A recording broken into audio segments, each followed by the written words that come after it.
रत्नवार्ता संपादक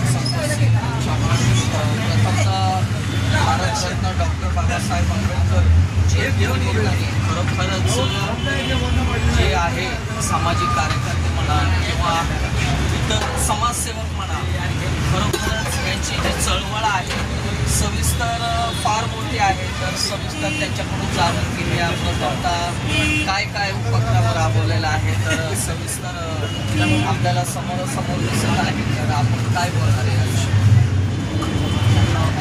आंबेडकरी समूहातर्फे आणि आंबेडकरी विचारांच्या कार्यकर्त्यांतर्फे सामाजिक कार्य आम्ही वेगवेगळ्या माध्यमातून करत असतो.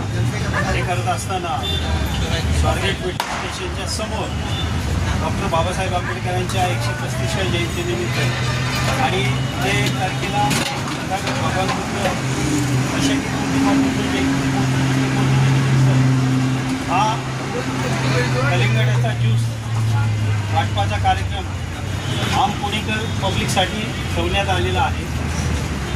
असे बरेचसे लोकोपयोगी कार्यक्रम आम्ही नेहमी करत असतो. वेगवेगळ्या स्तरामध्ये हे कार्य करत असतात. हे करत असताना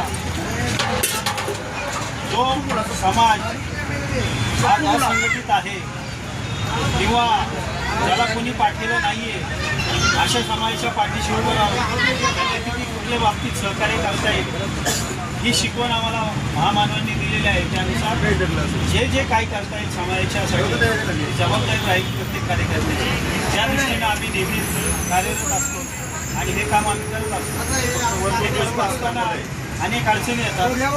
तर आमच्या सगळ्या कार्यकर्त्यांचं म्हणणं आहे हे जे स्वारगेटचे मेट्रो स्टँड आता झालेलं आहे या मेट्रो स्टेशनला भारतरत्न डॉक्टर बाबासाहेब आंबेडकर यांचं नाव देण्यात यावं ही मागणी आम्ही तमाम आंबेडकर कार्यकर्त्यांच्या वतीने आणि आंबेडकरी समुदायातर्फे करीत आहोत.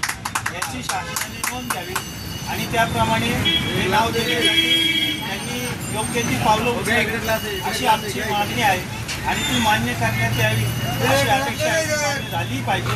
आणि सामाजिक कार्य करत असताना अनेक जे प्रश्न निर्माण होतात या सगळ्या प्रश्नांवर भारतीय संविधान हे एकमेव उत्तर आहे. कारण संविधानानं सामाजिक, आर्थिक, राजकीय समानता सांगितली. समानता सध्याची व्यवस्था पाळत नसल्यामुळं आज देशाची ही वाईट अवस्था झालेली आहे. त्याला सर्वस्वी संविधानाच्या मार्गाने राज्यकारभार न करणं हे कारण ठरलेलं आहे. त्यामुळं त्यांनी सुद्धा सुधारून